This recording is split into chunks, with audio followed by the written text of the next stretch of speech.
কিছুদিন আগেই বলেছিলাম ডেভিল ইনুসের পাপেই ধ্বংস হবে বিএনপি, ধ্বংস হবে তারেকের প্রশাসন। আর সেই বিষয়টি উপলব্ধি করতে পেরেই সম্প্রতি রাজনীতি ছাড়ার ইঙ্গিত দিলেন বিএনপি মহাসচিব মির্জা ফখরুল ইসলাম আলমগীর। সেই আলোচনায় যাওয়ার আগে এই ভিডিওটা একটু ভালো করে দেখেন।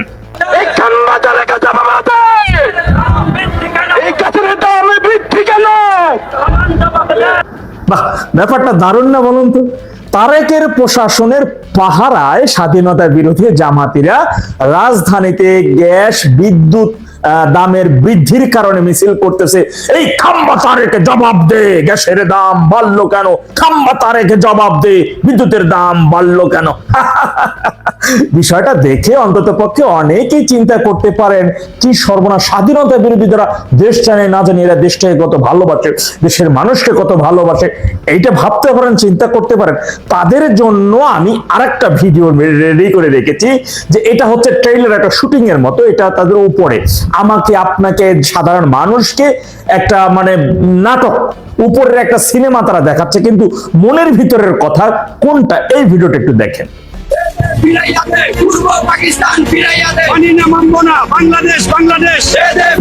এইটাই হচ্ছে তাদের মনের আসল কথা। পূর্ব পাকিস্তান ফিরিয়ে দিতে হবে, মুক্তিবাহিনী মানি না, ৭১ মানি না, এইটাই হচ্ছে তাদের আসল সিন। আর এই জিনিসটা সম্প্রতি মির্জা ফখরুল ইসলাম আলমগীর 17 বছর ধরে বিপদগ্রস্ত বিএনপির মহাসচিব বা নেতৃত্ব দিয়ে আসছে, নেতৃত্ব শূন্য দলটাকে। ইভেন তারেক ছিলেন দেশের বাইরে পলাতক অবস্থায়। এখন তিনি মন্ত্রী, একটা গুরুত্বপূর্ণ মন্ত্রণালয়ের মন্ত্রী। আজকে সংবাদ সম্মেলনে তিনি বলতেছেন ঢাকায় বসবাস অনুপযোগী, ঢাকা তার ভাল লাগে না। তিনি ঠাকুরগাঁও চলে যাওয়ার জন্য মনস্থির করেছেন বা ঠাকুরগাঁও চলে যাবেন। অর্থাৎ ঠাকুরগাঁও কখন তিনি চলে যাবেন?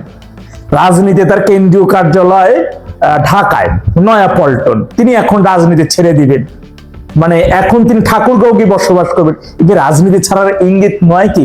কারণ তারা এটা বুঝতে পেরেছে যে ইতিপূর্বে বিএনপি রাজনৈতিক ভাবে তাদের শক্তি বৃদ্ধির জন্য তারা যেভাবে এই স্বাধীনতা বিরোধী জামাতিদের সাথে নিয়ে সরকার গঠন করেছে, যেই সংসদে বাংলাদেশের ইতিহাসে সংসদকে অন্যতম ভাবে কলঙ্কিত করা হয়েছে তারেকের নেতৃত্বে, যেই সংসদে স্বাধীনতা বিরোধী যারা নিকৃষ্ট জাতি ছিল, সেই স্বাধীনতা বিরোধী মানবতা বিরোধী অপরাধে যারা দণ্ডিত, সেই সকল কুখ্যাত গু আজম, নিজামি, মুজাহিদ, বেল্লা রাজাকার, তাদের নিয়ে শোক প্রস্তাব করা হয়। সেই প্রস্তাব, শোক প্রস্তাব আবার গ্রহণ কে করেছে?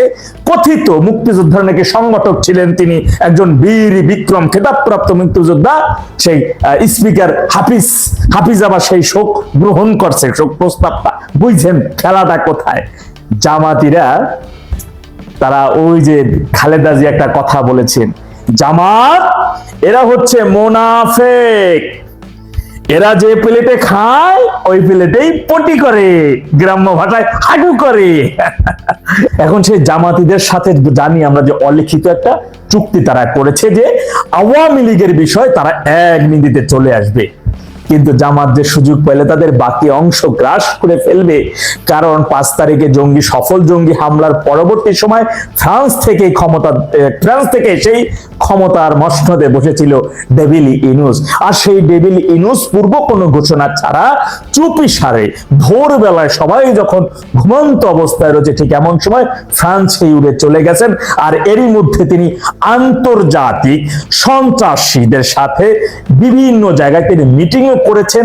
অর্থাৎ তিনি আবারও চেষ্টা করতেছেন ফ্রান্স থেকে এসেই ক্ষমতার মসনদে বসতে। আমরা দেশে এত কিছু ঘটনা ঘটতে যায়, জামাতিরা রাস্তায় নামে না, আন্দোলনে নামে না, 600-এর অধিক শিশু হামে আক্রান্ত হইয়া মারা গেল।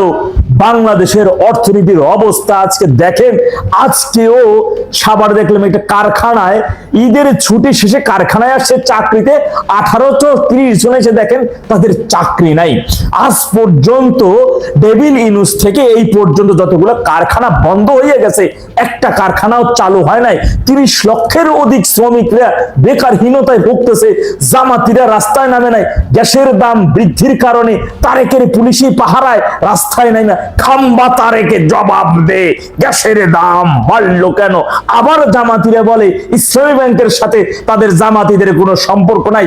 অন্যদিকে আবার তারা বলতেছে ইসলামী ব্যাংকের এমডি পরিবর্তন করা না হইলে আর একটা 5 তারিখ ঘটতে যাবে, বাংলা গ্রাহকরা নাইমে যাবে। অর্থাৎ এই জামাতিরা দেখেন এক শরীরে যে কত রং, এরা একবার জুলাই যোদ্ধা হইয়া যায়, এরা একবার জামাতি জঙ্গি হইয়া যায়, এরা একবার আবার কি বলে কারখানার শ্রমিক হইয়া যায়, এখন আবার তার ইসলামী ব্যাংকের গ্রাহক হইয়া গেছে। আর এই জিনিসগুলোই বিএনপির মধ্যে থাকা সিনিয়র নেতারা উপলব্ধি করতে পেরেছেন যে ইতিপূর্বে তারা স্বাধীনতা নেতৃত্ব দানকারী দলের সাথে যে জুলুম করেছে, সেই জুলুমের রেজাল্ট হিসেবে তাদের সামনে আরো বড় ভয়াবহ বিষয় অপেক্ষা করতেছে। আরেকটা বিষয় বলে রাখি, বিএনপির যে তৃণমূল পর্যায়ে থানা এবং জেলা পর্যায়ে যে সকল মব সন্ত্রাসী এবং চাঁদাবাজগুলো আছে না, ওরা কিন্তু হাইকমান্ডের নির্দেশনা মানে না। আওয়ামী লীগের প্লাস হইলো এটা কি নিষিদ্ধ আছে না আছে সেটা যেমন কিছু কিছু ফ্যাক্টর, আমার দৃষ্টিতে যেহেতু এটার জনসমর্থন হয়ে গেছে, জনসমর্থন খারাপ ছিল, সরকারের শেষের দিক দিয়ে নানা কারণে জনসমর্থন কমে গেছিল। 2024-এর 5 আগস্ট জনসমর্থন আওয়ামী লীগের কম ছিল, এটা স্বীকার করুক না করুক আমার অবজারভেশন, কিন্তু আস্তে আস্তে ধীরে ধীরে এটা এখন বেড়ে গেছে। যে বেড়ে যাওয়ার পরিপ্রেক্ষিতে হলো কি, এখন কিন্তু কিছু তৃণমূলের, উনিও বলছেন তৃণমূলের কাছে থাকেন, কিন্তু নেতারা কিন্তু তৃণমূলের কিন্তু প্রস্তুত, তারা নেতৃত্বের অপেক্ষা আছে, নেতৃত্বের অর্ডারের অপেক্ষা আছে, এবং বঙ্গবন্ধু কন্যা যিনি নাকি আছে উনার অপেক্ষা আছেন, আরো বিভিন্ন নেতা আছে। আমার মূল কথা হচ্ছে, আমার অভিজ্ঞতার থেকে আমি মনে করি যেহেতু জনসমর্থন তৈরি হয়ে গেছে, সেই জনসমর্থনের বলেই কিন্তু 2008 সালে 9 সালে 2 বছরের মধ্যে আওয়ামী লীগ বিপুল সংখ্যা, সেই জনসমর্থনের জন্যই আওয়ামী লীগ যে কোনো মুহূর্তে ঘুরে দাঁড়াবে এবং ক্ষমতা আসার দ্বার প্রান্তে। সেই প্রক্রিয়াটা ভিন্ন হবে, অবস্থার প্রকৃতিতে ভিন্ন ভিন্ন হইতে পারে। এবং উনি আরেকটা কথা আমি স্বীকার করি, বিশেষ করে 2006 থেকে আন্তর্জাতিক, এর আগেও আন্তর্জাতিক ইয়া ছিল, বাংলাদেশ আন্তর্জাতিক বঙ্গবন্ধু 75 সালের পর থেকে আন্তর্জাতিক চক্রান্তের বাইরে যাইতে পারে নাই, কিন্তু 2007 সালের থেকে এই চক্রটা আবারও কিন্তু খুঁটি গেড়ে বসেছে। এই চক্রই কিন্তু এইগুলাকে গুটি চালতেছে, এখনো গুটি চালনা হচ্ছে। সুতরাং আওয়ামী লীগ আন্তর্জাতিক চক্রের একবারে বাইরে যে মুক্ত, আমরা এটা সত্য না। আন্তর্জাতিক চক্র এবং আওয়ামী লীগের কেন 2007 সালে -2 থেকে সরকার ফিরে গেছিল, কারণ জনগণ সমর্থন পায়, জনগণের সমর্থন না পায় কিন্তু তারা ব্যাক করে চলে গেছে, ব্যাক করে একটা ইলেকশন দিয়ে গেছে। আমি মনে করি যত চক্রান্ত আন্তর্জাতিক দেশীয় বিধি চক্রান্ত এখনো হচ্ছে, হওয়ার পরে দেখবে যে না, এই বিএনপি সরকারও চলতেছে না, পারছে না, দেশ শাসন করতে পারছে না, তারপরে ইউনূসও পারে নাই একটা জনগণের পক্ষে, তখন তারা কিন্তু এরকম একটা ব্যবস্থা আবার আনবে যে না, জনগণের যেহেতু যেটা চায় সেটা কিন্তু দেশি বিদেশিরা তারা মনে করবে যে না, আমাদের ওই জায়গায় যাইতে হবে যেটা তারা 2008 সালে গেছিল। সেইভাবেই কিন্তু একটা প্রক্রিয়ায়, অবশ্যই প্রক্রিয়াটা আমি যদি একভাবে বলি সেটা সবটাতে সম্ভব হয় না, আবার এই প্রক্রিয়ার মাধ্যমে কিন্তু খুব তাড়াতাড়ি, একটু সময় লাগলেও আবার এই প্রক্রিয়ার মাধ্যমে ফিরে আসবে। আমি ওই কথাটা আবার বলবো, 1970 সালের 17 জানুয়ারি 500, 24 জানুয়ারি 1000 লক্ষ, এই প্রক্রিয়ায় কিন্তু বাংলাদেশের গণতন্ত্র পুনঃপ্রতিষ্ঠিত হবে।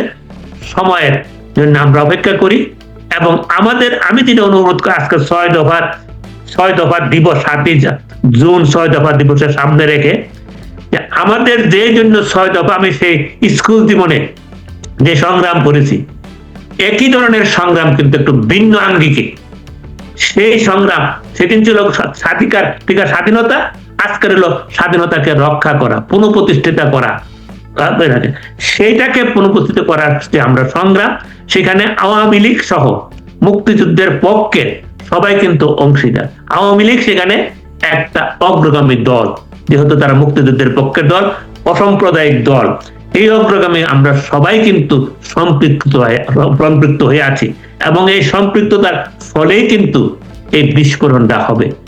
এবং এই দিনে আমরা অপেক্ষা থাকি। আর বাংলাদেশে যারা তৃণমূল আছে তাদের জন্য আমাদের সমবেদনা, তারা কঠিন দিন আসছে, মামলা দিয়েছে। আমি মনে করি এইভাবে মামলা দিয়ে কিন্তু বহুত ঘটনা পাকিস্তান আমলে বাংলাদেশে হয়েছে, 2001 সালের পরও হয়েছে, ঘর থেকে বাইরে যেতে পারতো না। সেখানে এগুলা সাময়িক, এগুলা দিয়ে যখন দেখে যে টিকতে পারে না, তখনই কিন্তু জনগণের বিজয়টা আসে। সেই দিনটার জন্য আমরা অপেক্ষা করি। সবাই ভালো থাকুন। অনেক ধন্যবাদ আবাল ভাই। আমরা একদম শেষ দিকে চলে এসেছি টিটো ভাইয়ের কাছে। টিটো ভাই বলবো যে আপা কি প্রশ্ন করেন। টিটো ভাই, আমি যে কথাটা আসলে যেটা বোঝার চেষ্টা করছি সেটা হচ্ছে যে আপনি একজন তৃণমূলের নেতা, আপনার কিশোরগঞ্জের মনে করেন 6টা কনস্টিটিউয়েন্সি সংসদীয় আসন, রাইট? 6টা আসনে 6 জন মন্ত্রী, 6 জন এমপি, 6 জন উপজেলা চেয়ারম্যান, ইউনিয়ন পরিষদের চেয়ারম্যান, 6 জন আরো বেশি, কারণ উপজেলা আরো বেশি, উপজেলা চেয়ারম্যান, ইউনিয়ন পরিষদের চেয়ারম্যান, মহিলা এমপি, ছাত্রলীগ, স্বেচ্ছাসেবক লীগ, অনেক অনেক সংগঠন, এবং প্রত্যেকটা সংগঠনে ফুল কমিটি আছে, মানুষ আছে অনেক।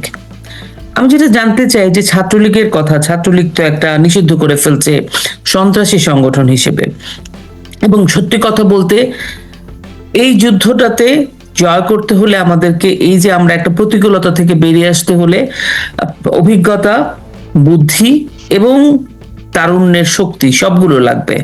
আজকে যে ছাত্রলীগ যারা মিছিল করে ছোট ছোট, তাদের ধরা পড়ে যায়, জেলখানায় চলে যায়, এবং এই যে এর মধ্যেও আপনি বলেছেন আপনাদের কিশোরগঞ্জে বোধহয় এই মিছিলটার পরে 15 জন অ্যারেস্ট হয়ে গেছে, নোয়াখালীতে 10 জন অ্যারেস্ট হয়ে গেছে আজকে। সো এই যে অ্যারেস্ট হয়ে যাচ্ছে, এই যে আপনারা যারা তৃণমূলের সাথে এখনো মানে সরাসরি যুক্ত আছেন, কাজ করছেন, এই প্রতিকূলতাটাকে আপনারা তাৎক্ষণিকভাবে কিভাবে আপনারা ফেস করতেছেন? আপনার কি মনে হয় মিছিলগুলোতে যে অ্যারেস্ট হয়ে যাচ্ছে, তাদের ফ্যামিলিগুলো, তাদের যে ভবিষ্যৎ, সবকিছু মিলে স্টুডেন্টরা ক্লাসে যেতে পারছে না, 2 বছর হয়ে গেল, এই প্রতিকূলতাটাকে কিভাবে ম্যানেজ করছেন? আসলে আমি আমার এলাকার কথাই বলি, আপনার সারা বাংলাদেশ না বলবো, তাহলে একটা চিত্র পাওয়া যাবে আর কি। আপনার শুধু গত মিছিলের পরে আমি বলবো যে এটা আপনার অনেকটা টাউনের মতো, আপনার এমন কোনো বাড়ি নাই যে বাড়িতে আপনার পুলিশ বারে যাচ্ছে না। আপনার এর মধ্যে অনেকে অ্যারেস্ট হয়েছে, একটা মামলা আপনার ইতিমধ্যে করে দেওয়া হয়েছে। সেই মামলায় ছাত্রলীগের ছেলেরা তো আসামি, তার মধ্যে আমরাও আসামি।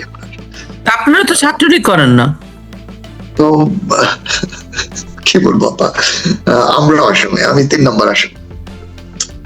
তো যারা অর্থাৎ যোগাযোগটা রাখে তৃণমূলের সাথে বা কর্মীদের সাথে যোগাযোগটা রাখে, মেইনলি মানে এদেরকে টার্গেট করে এরা, যেটা আমি বুঝলাম আর কি এই মামলাটার পরে। ইউনূসের সময় তো গণ মামলা হয়েছে, হত্যা মামলা। আপনার আমার বাসায় যে হত্যাকাণ্ড হয়েছে, আপনার সেই হত্যাকাণ্ডের 1 নম্বর আসামি হলো শেখ হাসিনা। আপনার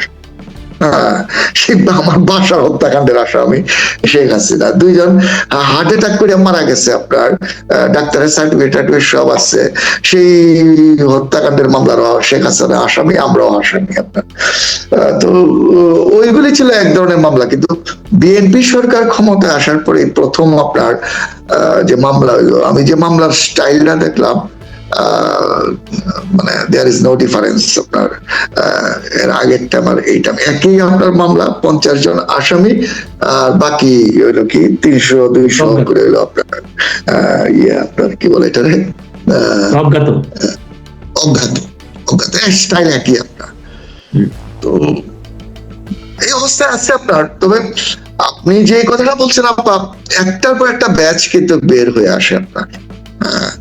আজকে যারা ছাত্রলীগের, কিশোরগঞ্জে আমাদের ছাত্রলীগের একটা দুঃখজনক ব্যাপার আছে, যেটা আমি কথা বলছি। আপনার 6 বছর হলো আপনার 3 সদস্য বিশিষ্ট একটা ছাত্রলীগের কমিটি। আপনার তো তো সেখানে থানা ছাত্রলীগটাও নাই, শহর ছাত্রলীগটাও নাই, ইউনিয়ন ছাত্রলীগ নাই। বাট এখন যারা বের হয়ে আসতেছে আপনার, এরা একটা গ্রুপ আপনার অ্যারেস্ট হইতেছে, তো আরেকটা গ্রুপ বের হয়ে আসতেছে, আরেকটা ব্যাকআপ গ্রুপ আপনার থাকতেছে, এবং এইভাবেই এরা আপনার কাজটা করতেছে যতখানি সম্ভব আপনার, আমি যেটা দেখতেছি। এবং এদের ভিতরে আপনার যে জিনিসটা ছিল, আপা আমি স্যারের সামনে একটা কথা বলি, বাংলাদেশে আমার কাছে যেটা মনে হয়েছে, দুইটা ব্যাচ আপনার তৈরি হয়েছিল আপনার, যে দুটা ব্যাচ আপনার ইতিহাস তৈরি করে গেছে। একটা ব্যাচ হলো আপনার বঙ্গবন্ধু তৈরি করছিলেন, তোফায়েল আহমদ, আব্দুর রাজ্জাক, সিরাজুল আলম খান, শাহজাহান সিরাজ সহ একটা ব্যাচ ছাত্রলীগের আপনার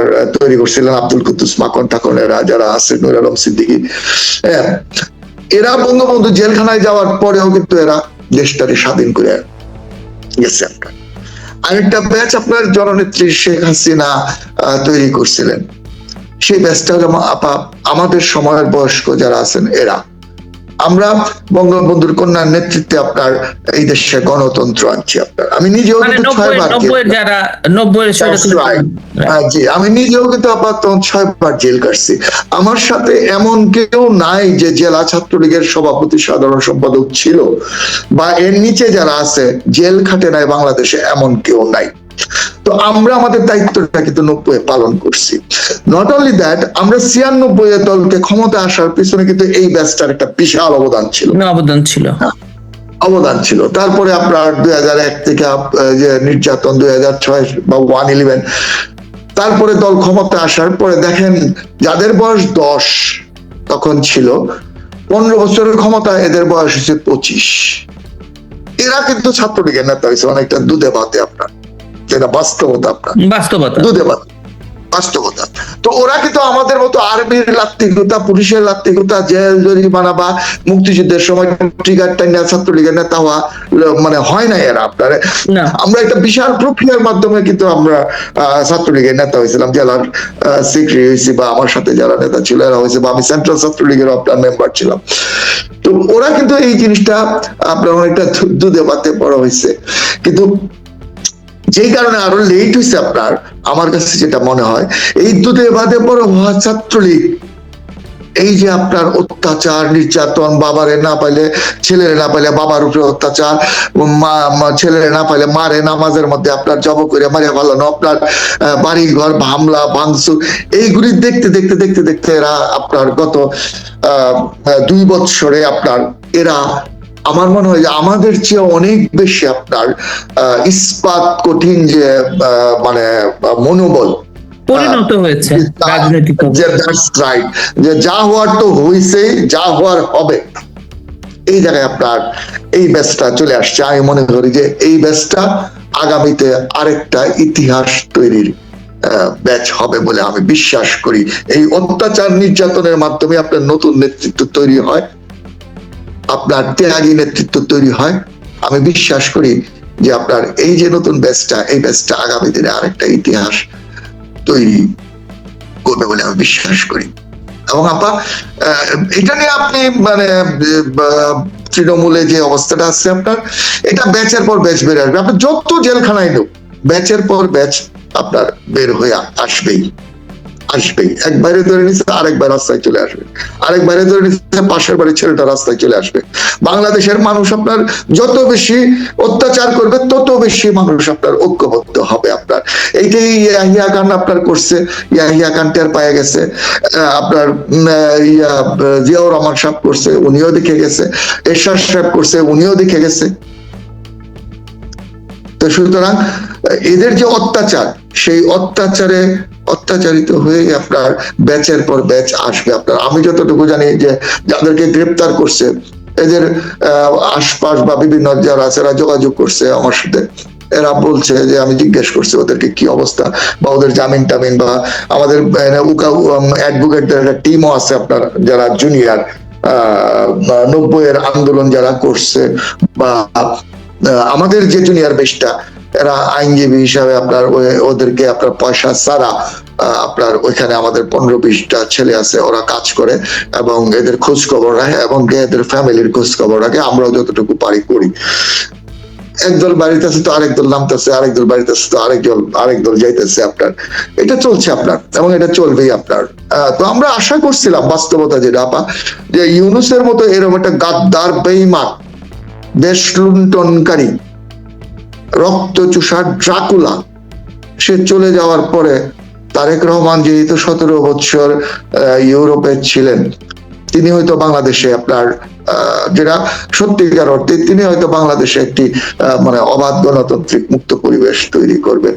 কিন্তু আমরা দেখলাম যে না, তিনি ইউনূসের পথে হাঁটছেন। আমার মনে হয় না যে এটার কনসিকুয়েন্স আপনার ওনার দলের জন্য ভালো হবে, ওনার জন্য ভালো হবে। তোফায়েল আহমেদের জানাজায় বাধা দেয়, যে শহীদ মিনার থেকে তোফায়েল আহমেদ আপনার 69-এর গণঅভ্যুত্থান করছে, সেই শহীদ মিনারে ওনার লাশ নিতে দেওয়া হলো না। ঢাকায় জয় বাংলা স্লোগান দেওয়ার অপরাধে আমাদের কর্মীদের উপরে আক্রমণ করা হলো। ভোলাতে আপনার কয়েকটা 15-20-30টা ছেলে গিয়া আপনার বলে তোফায়েল আহমেদের জানাজা পড়তে দিবে না। আমি চাই না যে ভবিষ্যতে কারো ভাগ্যে এই পরিণতি হোক, এই জিনিসটা আমরা চাই না, আমরা চাই না। তবে আপা একটা জিনিস কি, আপনার বঙ্গবন্ধু শেখ মুজিবুর রহমান 1974 সনে আপনার মাফ করে দিচ্ছিলেন একটা ইনক্লুসিভ সোসাইটি করে আপনার দেশটাকে ঐক্যবদ্ধভাবে আপনার সামনের দিকে আগায় নেওয়ার জন্য। আবার জননেত্রী শেখ হাসিনাও আপনার তাদেরকে আপনার অনেকে এটা নিয়ে দোষাদোষ করে, আপনার ওই যে কওমি মাদ্রাসা টাদ্রাসা এগুলির ব্যাপারে আপনার উনি একটু লিবারেল হয়ে আপনার উনি চাইছিলেন যে একটা যেহেতু একটা বড় জনগোষ্ঠী, এরা একটা ইনক্লুসিভ সোসাইটি করে দেশটাকে সামনের দিকে এগিয়ে নেওয়া যেত। দুইটাই আপনার ফেল করছে। আজকে মুক্তিযোদ্ধা সন্তানদের সামনের রাস্তা পরিষ্কার, ওদের কি করতে হবে এটা আজকে ওরা সঠিকভাবে আপনার উপলব্ধি করতে পারছে যে না, এরা ওদের জায়গায় ঠিক আছে, আমরা আমাদের জায়গায় ঠিক থাকি না, সুতরাং আমরা আমাদের জায়গায় ঠিক থাকতে হবে। ধন্যবাদ আপা। অনেক ধন্যবাদ টিটো ভাই, অনেক সময় দিলেন। আওয়াল ভাই আপনাকে অনেক ধন্যবাদ জানাই আমাদেরকে সময় দেওয়ার জন্য। আবারও কথা হবে, তবে আশা করি আপনারা যারা তৃণমূলের নেতা কর্মী আছেন তারা আরো সংগঠিত হন। আমরা যারা বাইরে থাকি আসলে আমাদের মধ্যে তো অনেক কিছু জানার কৌতূহল থাকে, আমরা আশা করে আছি, কিন্তু মূল আশাটা আসলে আপনাদের উপরেই করছি, নেতৃত্ব আছেনি। আশা করি ভালো কিছু আসবে। আপনারা সুস্থ থাকবেন, সাবধানে থাকবেন। সর্বশেষ আমি একটা কথা বলি যে আপনার তৃণমূলের কর্মীরা আপনার এমন জায়গায় চলে আসছে যে ওরা যে কোনো কিছুর জন্য প্রস্তুত। আমরা বরং আহ্বান জানাই নেতৃত্বরে, আপনারা যারা আছেন তাদের যোগাযোগটা একটু বাড়ানো, আস্তে আস্তে দেশে চলে আসা। আপনার যুদ্ধ করে আমাদের বাঁচতে হবে। আওয়ামী লীগ 49 সালে জন্মের পরের থেকে আপনার রক্ত দিতে দিতে দিতে দিতে এই জায়গায় আসছে। আওয়ামী লীগ কর্মীর রক্তের ফোঁটা যেই মাটিতে পড়ে সেই মাটিতেই আওয়ামী লীগের জন্ম হয়। 4 প্রজন্মের আওয়ামী লীগ একটা উচ্ছৃঙ্খল আপনার কি জেনজি প্রজন্মের সামান্য একটা অংশের কাছে পরাজিত হইতে পারে না। এই জিনিসটা আমার মনে হয় আমাদের সবারই উপলব্ধি করে দেশে আসেন, হয় জিতবো না হয় মরবো। একদমই ভালো বলেছেন। ওনার সাথে আমি সংযোজন করি, সবচেয়ে জনজনের কি জেএনজিরা কিন্তু আজকে অনেকটা বাংলাদেশে আমি মনে করি যে তারা কিন্তু আজকে জনগণ তারা অলরেডি কিন্তু তারা অলরেডি প্রত্যাহত হয়েছে। আর বিএনপির যে দুর্বলতাটা, বিএনপি তো সঠিক নির্বাচনের মাধ্যমে ক্ষমতা আসে না। আজকে যদি নির্বাচন হয় বিএনপি ক্ষমতা যাইতে পারবে না। এইটা হলো বিএনপির সবচেয়ে দুর্বলতা। এই জায়গাটাকে আঘাত করতে হবে। They are not properly elected government, তারা প্রপার জনসমর্থন নিয়ে আসে নাই। সুতরাং এইখানে এই জন্যই তারা যারা প্রপার জনসমর্থন নাই তাদের কিন্তু থাকে, ভয় থাকে বেশি, এবং ভয়ে তারা বেশি হিংস্র হয়। তারা বিএনপি শুরু করছে মাত্র। সুতরাং এই হিংস্রতা কিন্তু একবারে ক্ষণস্থায়ী, তারা বেশি দূর আগাইতে পারবে না, নিজেদের পতনটাই তারা টাকে আনবে।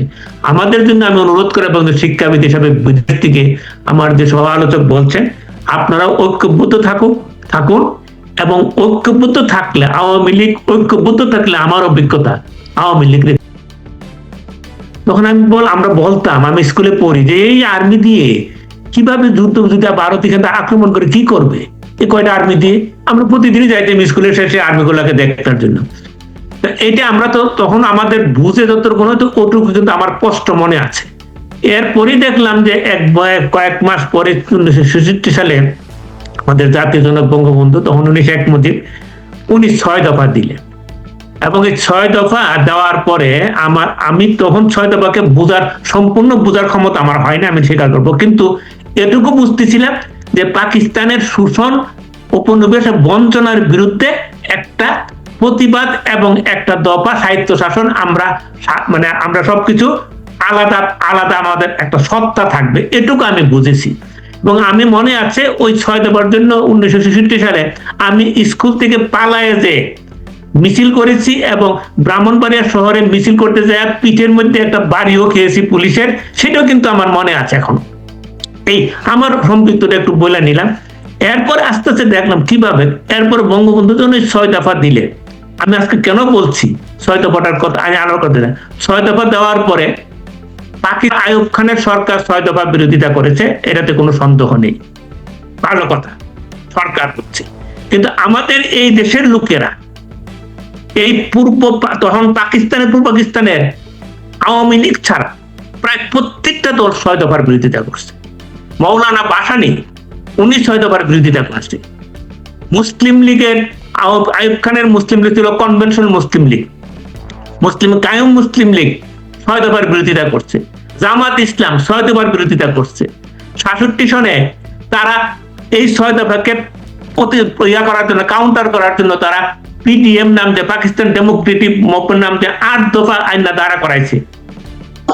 এখন এই যে, আর বঙ্গবন্ধু সেদিন কি বলছিলেন, বঙ্গবন্ধু তা আওয়ামী লীগের সিনিয়র নেতারা, আব্দুল সালাম বঙ্গবন্ধুর আপন, বঙ্গবন্ধুর আত্মীয় জহিরুদ্দিন, আতাউর রহমান খান, তিনি মুখ্যমন্ত্রী ছিলেন, আওয়ামী লীগের সিনিয়র নেতা, বঙ্গবন্ধুর সিনিয়র নেতা, তারা 6 দফা সমর্থন করে না। আব্দুর রশিদ তর্কবাগী, তিনি আওয়ামী লীগের প্রেসিডেন্ট ছিলেন বঙ্গবন্ধুর সাথে, উনি 6 দফা সমর্থন করেন নাই।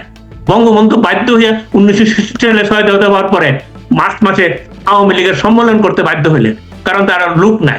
আইনা তাজউদ্দিন সাহেবকে পিক আপ করে নিয়ে আসছেন, অনেকে বলেন তাজউদ্দিন সাহেবকে বঙ্গবন্ধুর সাথে তুলনা করতে চায়। বঙ্গবন্ধু সেদিন তাজউদ্দিনকে সেক্রেটারি ক্যান্ডিডেট ছিলেন না, বঙ্গবন্ধু পিক আপ করতেন যে একটা সাংগঠনিক দক্ষ লোক দেখে বঙ্গবন্ধু সেটা ধরতে পেরেছেন, সেখানে তাকে সাধারণ সম্পাদক বানাইছেন। He was not the candidate of general secretary. আরো সিনিয়র নেতা ছিল, তাদেরকে বাদ দিয়ে বঙ্গবন্ধু তাজউদ্দিন সাহেবকে জেনারেল সেক্রেটারি করেছেন। সেখানে বঙ্গবন্ধু কি বলছিলেন আমি সেটা একটু পড়ে শোনাই। এই সম্মেলনে 6 দফা নিয়ে বঙ্গবন্ধু বলছে, 6 দফার প্রশ্নে কোনো আপোষ নেই, রাজনীতিতে কোনো সংক্ষিপ্ত পথ নেই। 6 দফা হচ্ছে বাংলার মুক্তির সনদ। রবি ঠাকুরের সেই ভাষা উদ্ধৃত করে বঙ্গবন্ধু বলছিলেন, যদি তোর ডাক শুনে কেউ না আসে তবে একলা চলো রে। বঙ্গবন্ধু বলেছিলেন, এই আন্দোলনের রাজপথে যদি আমাদের একটা চলতে হয়, ভবিষ্যৎ ইতিহাস বলবে বাঙালির মুক্তির জন্য এটাই সঠিক পথ ছিল। এই 6 দফার বাদ দিয়ে 69-এর গণঅভ্যুত্থান হয়েছে, আগরতলা ষড়যন্ত্র মামলা হয়েছে, গণঅভ্যুত্থান হয়েছে, 70 নির্বাচন হয়েছে, 71-এর মুক্তিযুদ্ধ হয়েছে। এই 6 দফা যারা বিরোধিতা করেছিল, আমি যে প্রশ্নটা আসতেছে, আমি 6 দফা নিয়ে বেশি বলবো না, বিরোধিতা করছে কি মুসলিম লীগ, ভাসানী নেব, তাদের বিরোধিতাকারী উত্তরসূরিরাই আজকে রাষ্ট্রীয় ক্ষমতায়। সেটা হচ্ছে মোস্ট ইম্পর্টেন্ট। বিএনপির যে সৃষ্টি, বিএনপি মুসলিম লীগ এবং ভাসানী নেপের দিয়েই মুসলিম লীগের মূল সৃষ্টি। 1979 সালে জিয়া রহমান যে ইলেকশন করছে, প্রথম ইলেকশনে 207টা সিট পেয়েছিল বিএনপি। 207 সিটের 63 জন এমপি ছিলেন মুসলিম লীগের, 36 জন এমপি ছিলেন ভাসানী নেপের। ইউনাইটেড পিপলস পার্টির ছিলেন 13 জন এমপি। সামরিক আমলা ছিলেন 17 জন রিটায়ার্ড, বেসামরিক আমলা ছিলেন 23 জন, নেজাম ইসলামী আর মিলাইয়ায় এই বিএনপি।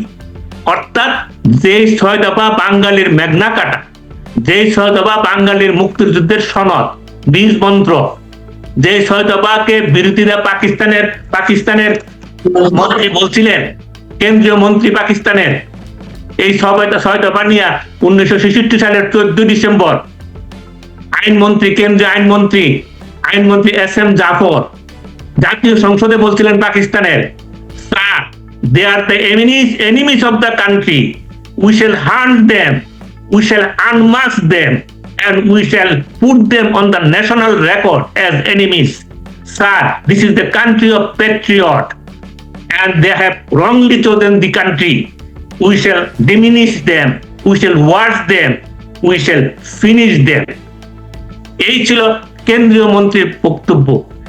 এই 6 দফা যারা বিরোধিতা করছে, তারা আজকে রাষ্ট্রীয় ক্ষমতায়, জামাত ইসলামী 6 দফা করছে, তারা আজকে বিরোধী দল। সেইটা হলো বাংলাদেশের জন্য সবচেয়ে অ্যালার্মিং। যে 6 দফার জন্য জনগণ যে প্রশ্নটা সঞ্চালন করেছে, জনগণ সেদিন আওয়ামী লীগ সহ সবাইকে গ্রেপ্তার করে নিয়ে গেছিল। একমাত্র আমিনা বেগম কোনো মতে দলটা চালায় রাখছিলেন। সব তাজউদ্দিন কোনো নেতা বাকি ছিলেন না, ছাত্র নেতা। কিন্তু তৃণমূল সেদিন 6 দফাকে টেনে নিয়েছিলেন। 6 দফা লক্ষ্য করে আওয়ামী লীগকে ভাঙ্গার জন্য, শেখ মুজিব মাইনাস আওয়ামী লীগ করার জন্য শেখ মুজিবের আত্মীয় দিয়ে বহু চেষ্টা করছে, সালাম খান্ডে দিয়ে, পারে নাই। কারণ তৃণমূল আওয়ামী লীগের পক্ষ ছিল, বঙ্গবন্ধুর পক্ষ ছিল, শেখ মুজিবের পক্ষ ছিল। আজকেও বর্তমান সরকার, ইউনূস চেষ্টা করে গেছে, বর্তমান সরকার চেষ্টা করছে আওয়ামী লীগকে, শেখ হাসিনা মাইনাস করার জন্য। বিদেশিরা চক্রান্ত করছে শেখ হাসিনাকে মাইনাস করার জন্য। সেদিনও শেখ মুজিবকে মাইনাস করতে পারে নাই, কারণ জনগণ, তৃণমূল। আজকেও শেখ হাসিনাকে মাইনাস করতে পারবে না, কারণ জনগণ, তৃণমূল। আমার সহায়ক আচরণ, উনি আমার থেকে এভাবে আর সুন্দর বক্তব্য দিবেন। সেই জন্যই বলছি যে 6 দফা বাঙালির যেমন মুক্তির সনদ, আজকেও ওই ধারাবাহিকতা। আজকে আমি বলবো, আজকে 6 দফারই ওই মুক্তির সনদের মধ্যে আমরা কিন্তু আছি আজকে 70 বছর পরে। সেই মুক্তির আন্দোলনে, সেই মুক্তি সনদ আন্দোলনে সেদিন ছিলেন বঙ্গবন্ধু, সেদিন ছিলেন জেলখানায়, তার অনুপস্থিতিতে জনগণ তাকে নিয়ে গেছেন। আমি যদি বলি যে জনগণ কিভাবে 69-তে গণঅভ্যুত্থান হয়েছিল, 1900 যাদের মনে আছে, আমার স্পষ্ট মনে আছে, 1969 সালের 4 জানুয়ারি ছাত্র সংগ্রাম পরিষদ হইল জননায়ক তুফান আহমদ নেতৃত্বে। 1969 সালের 17 জানুয়ারি ছাত্র সংগ্রাম পরিষদের প্রথম কর্মসূচি দিল। মাত্র 500 থেকে 600 সেদিন ছাত্র জয়েন করলো। আমরা শুনলাম, আরে মাত্র 500, এটা দিয়ে কিভাবে আন্দোলন হবে? 1969 17 জানুয়ারির কথা, 18 জনের কর্মসূচি। 1920 আসাদ মারা গেল, আসাদুজ্জামান আসাদকে যার নাম হলো 21, 22, 23, 24 গণঅভ্যুত্থান হলো। এক সপ্তাহে হাজার লাখ লোক রাস্তায় বেরিয়ে গেছে। 17 জানুয়ারি, 24 জানুয়ারি 500 থেকে হাজার লাখ। সুতরাং ওই ডাক শুরু হয়েছে নোয়াখালী দিয়ে, 100 শুরু হয়েছে, হাজার পুলিশ চলে গেছে। সুতরাং যাত্রা শুরু হয়েছে। ওই কাউকে দাবায় রাখা যায় না, বঙ্গবন্ধু দাবায় রাখতে পারবে না। এখন 6 দফা দাবানের জন্য, আমি এখনই শেষ করব, 6 দফাকে দাবানের জন্য সারা দেশে সমস্ত সবাইকে গ্রেপ্তার করে নেওয়া দেওয়ার পরও দাবায় রাখতে পারে নাই। 6 দফারে জয় হয়েছিল। আজকেও সবাইকে গ্রেপ্তার, হামলা দিয়া, বঙ্গবন্ধু জেলে ছিলেন, তার অবস্থা, বঙ্গবন্ধু কন্যা দেশের বাইরে আছেন, তার অনুপস্থিতিতে তৃণমূলের নেতারা, কর্মীরা যেভাবে আগায় আসছে, তারা যেভাবে বুঝতে পারছে এই বাঙালির মুক্তির সনদ 6 দফার মতন আজকে সনদ হলো অসাম্প্রদায়িক বাংলাদেশ, মুক্তিযুদ্ধের বাংলাদেশ, বঙ্গবন্ধু বাংলাদেশকে উজ্জীবিত করার জন্য, পুনঃপ্রতিষ্ঠিত করার জন্য এই তৃণমূল যেভাবে আগায় আসছে, যে কোনো মুহূর্তে বিস্ফোরণ। আমাকে আজকে প্রশ্ন করছিল 2 মাসের মাত্র নাকি নেত্রী, আমি 2 মাস বুঝি না, 1 মাস বুঝি না, 6 মাস বুঝি না। আমি দেখি সেই 69-এ 17 জানুয়ারি 500, 24 জানুয়ারি হাজার লাখ। যে কোনো সময় 1 থেকে 500 থেকে 1000 লাখ হবে, সেটা 7 দিনও হতে পারে, 10 দিন হতে পারে, 2 মাস হতে পারে, 6 মাস হতে পারে। সবাই ভালো থাকুন। আমি সরি উত্তর দিতে বললাম। না না একদম ঠিক আছে, না একদম ঠিক আছে, কারণ ইতিহাস বাচ্চাদের জানতে হবে, তরুণ প্রজন্ম বা আমাদেরকেও। আমি ইতিহাসের পার্টটা তো আমরা বুঝলাম, শুনলাম, জানলাম, এগুলো ফ্যাক্ট, বাস্তবতা, সেখান থেকে আজকে আমরা দাঁড়িয়ে আছি যে যত কথাই বলি। আচ্ছা টিটু ভাই, যেটা আপনার সাথে কথা হচ্ছিল যে আওয়ামী লীগের ফেরা, ডেফিনেটলি আওয়ামী লীগ ফিরবে, কারণ পাবলিক চায়, পাবলিক ডিমান্ডস বলে একটা কথা আছে না, জনগণ চায়। জনগণ সবসময় বলে শেখের বেটি কবে আসবে, আওয়ামী লীগ কবে ফিরবে। আমরা ভুল করেছি, হ্যাঁ আমরা ভুল করেছি, পারতাম যদি ওনাকে যে নিয়ে আসতাম, পারতাম যদি আবার 5ই অগাস্ট করে ফেলতাম, এটা ঠিক আছে, কিন্তু একটা প্রক্রিয়াও আছে। আমি যেটা আপনি বলতেছিলেন, নেতৃত্বের একটা দুর্বলতা আছে। আমি আজকে, আপনি তৃণমূলের নেতা, আপনি প্রতিনিয়ত, আমি যতদূর জানি, এবং 3 তারিখ, মানে আমি 2024-এর কথা বলতেছি, 3 অগস্ট বা 4 অগস্ট আপনার বাড়ি আক্রমণ হয়েছিল। তখন কিন্তু আপনারা পাওয়ারে ছিলেন, তাই না? আপনারা পাওয়ারে ছিলেন। আপনাদের তো 5 তারিখে আওয়ামী লীগ সরকার কে হটিয়ে দেওয়া হলো, কিন্তু 3 তারিখ, 4 তারিখ বা 2 তারিখ, 1 তারিখ কেন আপনাদের যে আক্রমণটা হলো? তার মানে কি ইট ওয়াজ মেটিকুলাস ডিজাইন, সবাই জানি।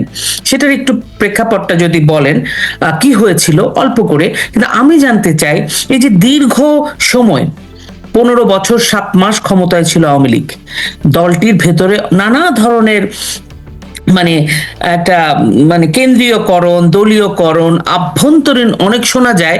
শুধু এটা সুপ্রিম লিডারের কথা বলছি না, বিভিন্ন নেতাকর্মীদের ভিতরে একটা দলীয় গণতন্ত্রের অভাব আছে, নানা ব্যাপার স্যাপার আছে।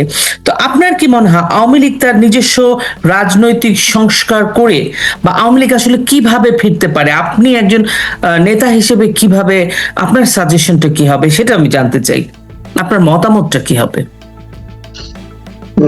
আপা, 1 নম্বর প্রশ্নের আমি উত্তর দেই। আমি আসলে ঢাকায় ছিলাম আপনার। আমি 30 তারিখে আমাদের ক্রীড়ামন্ত্রী নাজমুল হাসান পাপনের সাথে দেখা করি এবং কথা বলি যে কি হচ্ছে। ও আপনি তো ক্রিকেট বোর্ডে ছিলেন না ভাই, টিটু ভাই? জি জি আচ্ছা জি জি জি ক্রিকেট বোর্ডের ডিরেক্টর ছিলাম। তো ওনারাও মানে দেখলাম যে রিল্যাক্স। আপনার 1 তারিখে আমি দেখা করি আপনার আমার বন্ধু খালিদ মাহমুদ চৌধুরী, নৌমন্ত্রী, তার সাথে আলাপ করলাম। সেও বিভিন্ন সাংগঠনিক বিষয়ে কথাবার্তা বললো, কিন্তু এই 3 দিন পরে এমন একটা ঘটনা ঘটতে পারে ওটা সে কল্পনাই করে নাই, তার কথাবার্তায় যা বুঝলাম। তারপরে জনপ্রশাসন মন্ত্রী ফরহাদ হোসেন, তার সাথেও কথা বললাম, দলের অফিসেও গেলাম।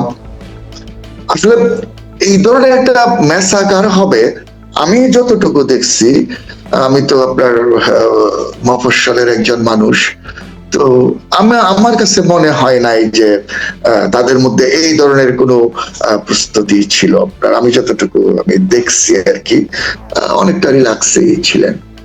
তো 2 তারিখে আমাদের কিশোরগঞ্জ থেকে ফোন করলেন আমাদের জেনারেল সেক্রেটারি। 3 তারিখে আপনার আমাদের ওয়ার্কিং কমিটির মিটিং, সেই ওয়ার্কিং কমিটির মিটিংটাও ডাকা হয়েছে 15ই আগস্ট পালন উপলক্ষে।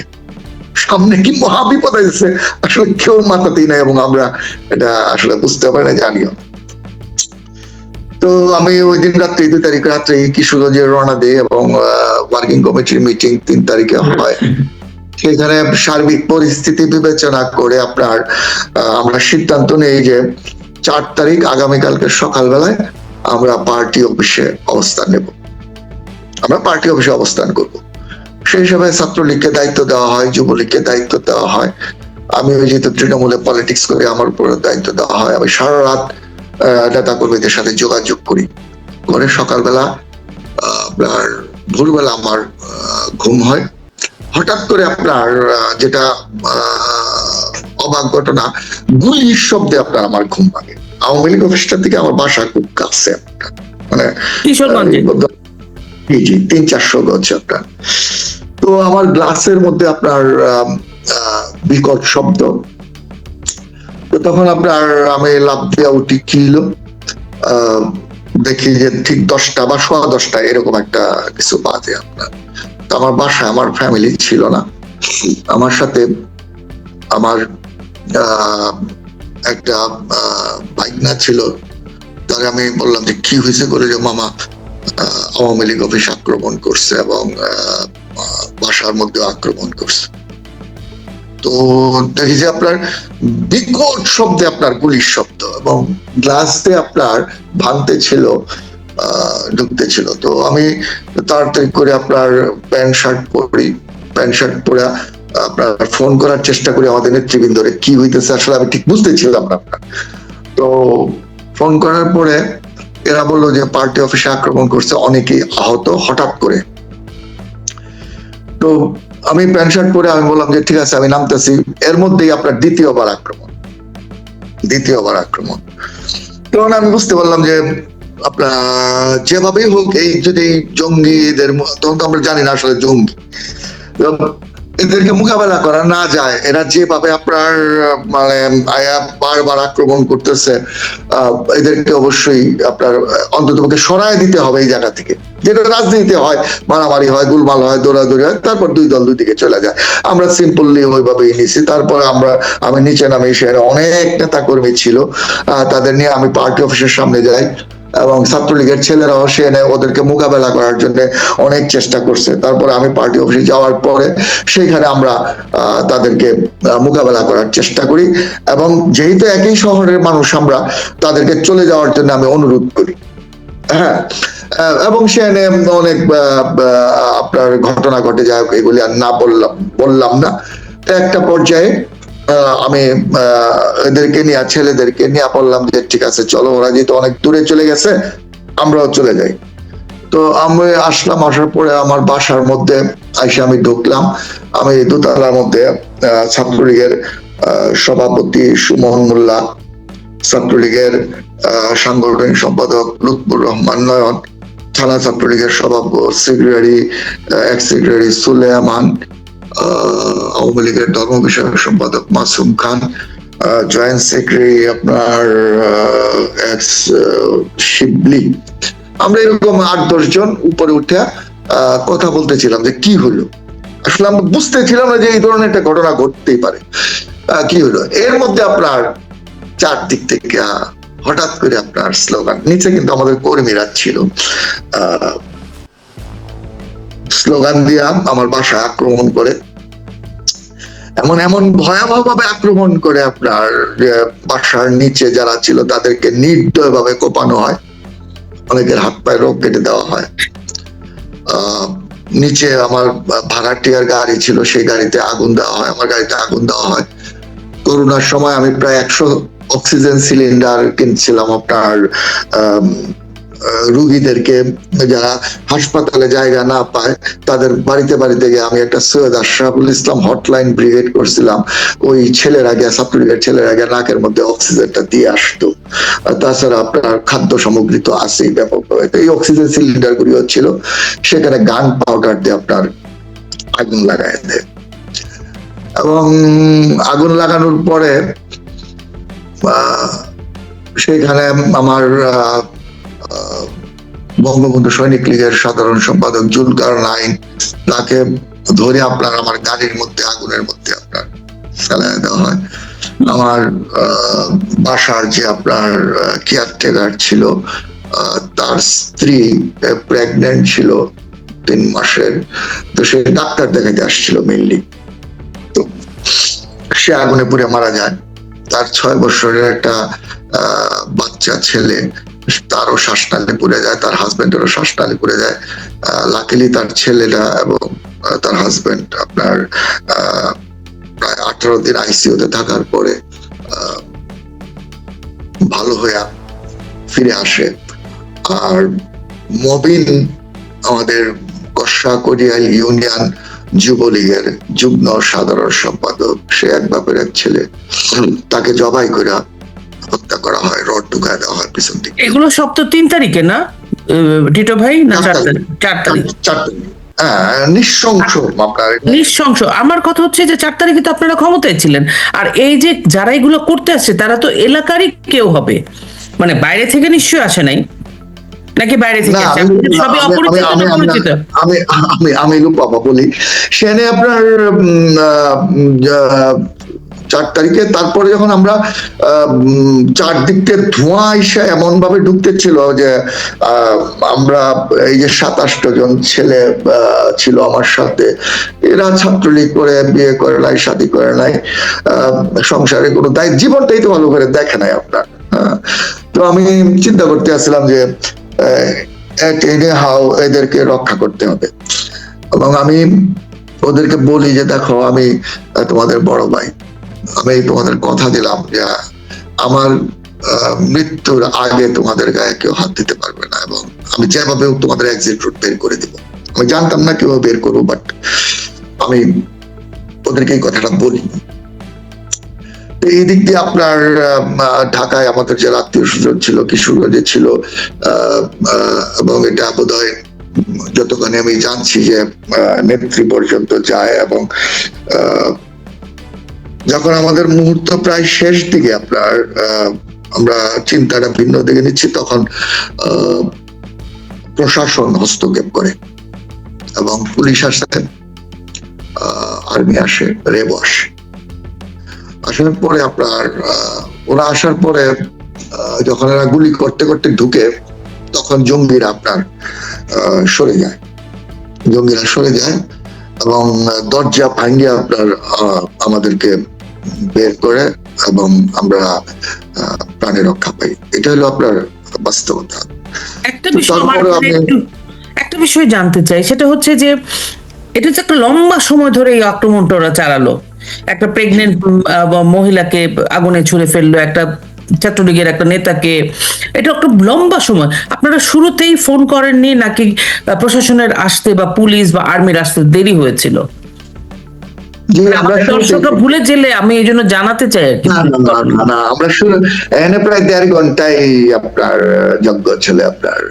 তো আমরা ফোন করছি, আমরা চার্জের মতো করে সব জায়গায় ফোন করছি, কিন্তু এখানে বোধহয় ওদের মধ্যে আপনার যে অবস্থা, ওরা তো সারা বাংলাদেশের খবরগুলি নিচ্ছিল আপনার, ওদের বোধহয় একসাথে হইতে পারতেছিল না, যে একটা যৌথ বাহিনী, র্যাব, পুলিশ এবং আর্মি, ওরা বোধহয় ওইভাবেই আপনার আসতে চাইছিল, যে একটা গ্রুপ রেডি হয়েছে তো আরেকটা গ্রুপ আইতে লেট করতেছে, আরেকটা গ্রুপ দেখি উপরে কি বলে, ওইরকম একটা আমার ধারণা। নাহলে এত লেট হওয়ার কথা না আপনার। থানার থেকে আমাদের বাসা বড় জোর আপনার 5-7 মিনিটে হেঁটে গেলে লাগে আপনার। তো আমার মনে হয় ওইরকম আর কি, যে যৌথ বাহিনী ওরা কেউ রেখে আসতে চাইছিল না। তো যাই হোক, তারপরেও ধন্যবাদ যে এরা আসছে। তার মানে কি দাঁড়ালো? তার মানে দাঁড়ালো যে আপনারা ক্ষমতায় থাকা অবস্থাতেও আপনারা যখন নাকি এরকম আক্রমণের শিকার হলেন, এই যে জুলাইয়ের আগস্টের কোটা বিরোধী যাই বলেন, আন্দোলন বলেন আর যেটাই বলেন, আমি ষড়যন্ত্র বলি, তো সেটাতে আপনারা ক্ষমতায় থাকা অবস্থাতেও যখন আপনারা এরকম একটা চরম একটা বিপদের মধ্যে আপনাদের প্রাণ নাশের হুমকি, তো না প্রাণ নাশ করা, প্রাণ মানে সংশয়, সেখানেও আপনারা আপনাদেরই প্রশাসন, সরকারে থাকা অবস্থায় প্রশাসন বলেন, আর্মি বলেন, র্যাব বলেন, সব সেনাবাহিনী বলেন, হোয়াটএভার, পুলিশ বলেন, কেউ সবাই আসতে দেরি, অ্যাক্ট করতে দেরি করেছে, কিন্তু আপনারা পাওয়ারে। তার মানে অনেকটা জিনিস আপনাদের হাত থেকে 4 তারিখ বা 3 তারিখ বা 2 তারিখেই ধীরে ধীরে ধীরে ধীরে আপনাদের হাত থেকে স্লিপ করছিল। আনফরচুনেটলি আপনাদের নেতা বা আপনারা ভিতরে থেকেও বুঝতে পারেননি, কারণ আপনি নিজেই তো বলেন 2 তারিখে 1 তারিখে আপনি ঢাকাতে আপনার সিনিয়র নেতাদের সাথে কথা বলছিলেন। এটা একটা খুবই সিগনিফিকেন্ট।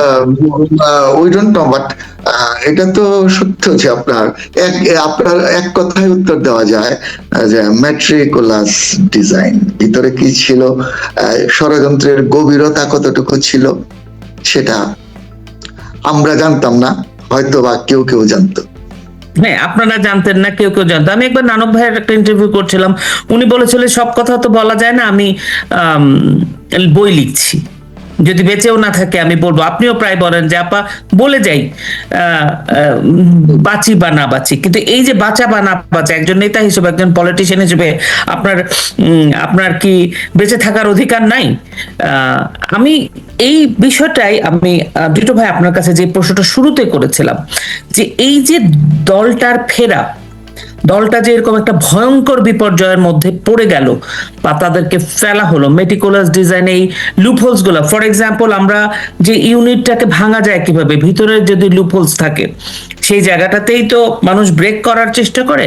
তা আমার যে প্রশ্নটা আপনাদের কাছে ছিল, আপনার কাছে ছিল, একজন তৃণমূলের নেতা হিসেবে আপনি কি মনে করেন ফেরাটা আসলে কিভাবে, আপনার বিশ্লেষণটাকে আপনার কি মনে হয় এটা হলে হয়তো আমাদের ফেরাটা আরো সুবিধা হবে, আরো সংঘবদ্ধ হবে এবং দ্রুত সময়ে ফিরতে পারবে আওয়ামী লীগ? আপনার কি মনে হয়? আসলে আপা, আমি একজন তৃণমূলের কর্মী। তো আপনি যে প্রশ্ন করতেছেন এটা জাতীয় পর্যায়ের নেতাদেরকে না না, করলে এই অনেক প্রশ্নটা আপনাকে ভালো। করছি না, আমি বলতে তবে চাইছি আপনার আই থেকে একজন তৃণমূলের কর্মী নেতা হিসেবে আপনার দৃষ্টিতে আপনার, আমার কাছে কি মনে হয় জানেন, গণতান্ত্রিক চর্চাটা আপনার সাজেশন থাকবে, এটা তো রাজনৈতিক দল, এটা তো কোনো সরকারি অফিস না যে বস যেটা বলবে boss is always right, it is not, should be. এইটাই ডেমোক্রেটিক একটা প্র্যাকটিস হওয়া উচিত। যে আমি মনে করি তৃণমূলের নেতা হিসেবে এই বিষয়গুলো যদি আমরা নজর দিই তাহলে আপনাদের যে সিনিয়র নেতারা তারা হয়তো শুনবেন কথাটা, এটা বলতে চাইছি। আমি আসলে আপা যে কথাটা বলতে চাইছিলাম আপনি ক্যাচ করছেন। আমি বলতেছিলাম যে আমরা যা দেখি, যা শুনি, বা যতটুকু পড়াশোনা আছে বা আপনাদের কন্টেন্ট শুনে যা বুঝি, যে বাংলাদেশ নিয়ে আপনার শুধুমাত্র বাংলাদেশের মানুষের উপরে এখন আর অনেক কিছু ডিপেন্ড করে না, অনেক কিছু ডিপেন্ড করে না। জাতীয় আর আন্তর্জাতিক পলিটিক্স ট্রেনে আছে, আমরা যা দেখি, আপনার ইউনুস তো আমেরিকার দালাল দেশটা বিক্রি করতে আসছিল, সেখানে ইন্টারন্যাশনাল বহু শক্তির আপনার বিভিন্ন ধরনের ইন্টারেস্ট শুনি যে বাংলাদেশ নিয়ে আসছে। কত কিছুই তো আপনার আমরা তৃণমূল থেকে শুনি, বে অফ বেঙ্গল, আবার কত কিছু আছে, আপনার সমুদ্র আছে, করিডোর আছে, আপনার সেন্ট মার্টিন বেচা দিতে হইব, আমাদের ইয়া করে দিতে হইব, কি বলে সমুদ্র বন্দর দেয়া দিতে হইব আমেরিকারে, এবং আমরা দেওয়াও দিচ্ছি। কিন্তু আপনি বলেন তো শেখ হাসিনা তো এরকম দিবেন? আপনার শেখ হাসিনা বা বঙ্গবন্ধুর কর্মীরা এই দেশটা আপনার 1 ইঞ্চি করে জায়গা আমাদের পূর্বপুরুষরা পাকিস্তানি বা হানাদার বাহিনীর হাত থেকে যুদ্ধ করে আপনার মানে দখল করছে, আপনার হানাদার মুক্ত করছে। এই দেশটাকে বিক্রি করে দেওয়ার জন্য 30 লক্ষ লোক শহীদ হয়েছিল। এই দেশটাকে বিক্রি করে দেওয়ার জন্য 17,000 ছাত্রলীগের কর্মী শহীদ হয়েছিল। এই দেশটাকে বিক্রি করে দেওয়ার জন্য আপনার 3 লক্ষ মা বোন ইজ্জত দিছিল। এবার এই দেশটাকে বিক্রি করে দেওয়ার জন্য কি আপনার কর্নেল তাহেরে পা গেছিল? এই দেশটা বিক্রি করে দেওয়ার জন্য কি খালেদ মুশারফ যুদ্ধক্ষেত্রে মাথায় গুলি খাইছিল? তো আপনার যতক্ষণ পর্যন্ত আওয়ামী লীগের নেত্রী শেখ হাসিনা আছেন আর আওয়ামী লীগের কর্মীরা জীবিত আছে আর একটা মুক্তিযোদ্ধার সন্তান জীবিত আছে, আমরা আমাদের লড়াই চালিয়ে যাব। কোন পথে আসব, কিভাবে আসব জানি না। ওই যে তীর হারায় ঢেউয়ের সাগর পাড়ি দিব রে, জানি না। তবে আমরা আসব এবং আমাদেরকে আসতেই হবে এই দেশকে বাঁচাইতে গেলে, এর কোনো বিকল্প নাই। আমি এত জ্ঞানী মানুষ না, আমি ক্ষুদ্র বুদ্ধিতে তৃণমূলের একজন কর্মী হিসাবে আমি যতটুকু বুঝি, নেত্রীর আসতেই হবে, আওয়ামী লীগকে আসতেই হবে, তা না হলে এই দেশ থাকবে না, আমাদের স্বাধীনতা সার্বভৌমত্ব থাকবে না। যে স্বাধীনতা সার্বভৌমত্বের জন্য যুগের পর যুগ বঙ্গবন্ধু লড়াই করলেন, জীবন যৌবনের আপনার 14টা বছর জেল খাটলেন, হাজারো মায়ের চোখের পানি, বিধবা বোনের সাদা শাড়ি,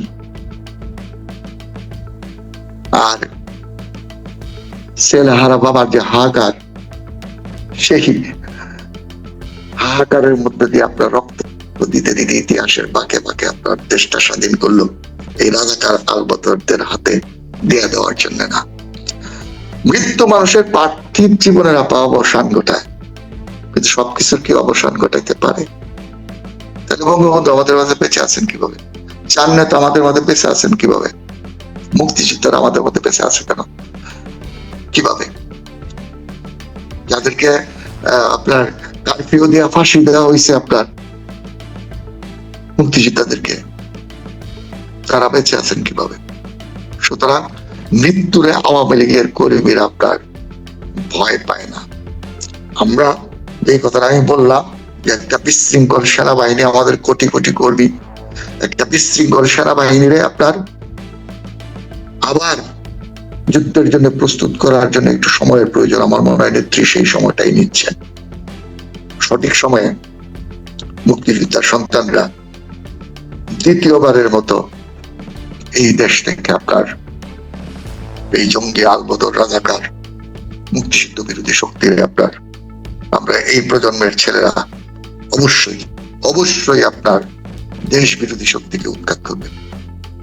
আমি শুধু এইটুকুই জানি আপা। টিটু ভাই আসবো আপনার কাছে। আওয়াল ভাই, টিটু ভাই আসবো আপনার কাছে। আপনি অনেক ধন্যবাদ, অপেক্ষা করেন, আমি আসছি।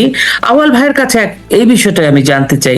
আওয়াল ভাই, আপনি তো একজন শিক্ষাবিদ এবং বর্ষিয়ান, আপনি বহু বছরের আপনার কাজ, আপনার রাজনীতি, সব ধরনের একটা অ্যানালাইসিস আপনার কাছে আছে। আমি যে কথাটা বললাম যে আপনি দেখলেন যে আবারও আমরা 5ই অগস্টের আগে কি হয়েছিল সেই বিষয়গুলো একটু পুনরাবৃত্তি করার চেষ্টা করলাম দর্শকদের জন্য, আপনাদের, আমাদের সবার জন্য মনে করার জন্য।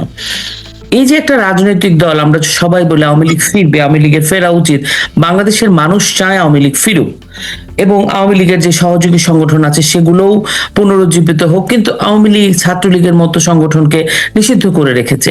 আপনি একজন শিক্ষাবিদ হিসেবে, একজন বর্ষিয়ান বিচক্ষণ মানুষ হিসেবে আপনার কি মনে হয়, আপনার বিশ্লেষণটা কি, বা আপনার সাজেশনটা কি একটা রাজনৈতিক দল যার উপর বাংলাদেশের মানুষ তাকিয়ে আছে? হ্যাঁ, ধন্যবাদ রূপা এবং দর্শকবৃন্দকে। আমি যদি ইতিহাস থেকে কিছু শিক্ষা নিয়ে আমি সবসময় এটা আমার মনে রাখি।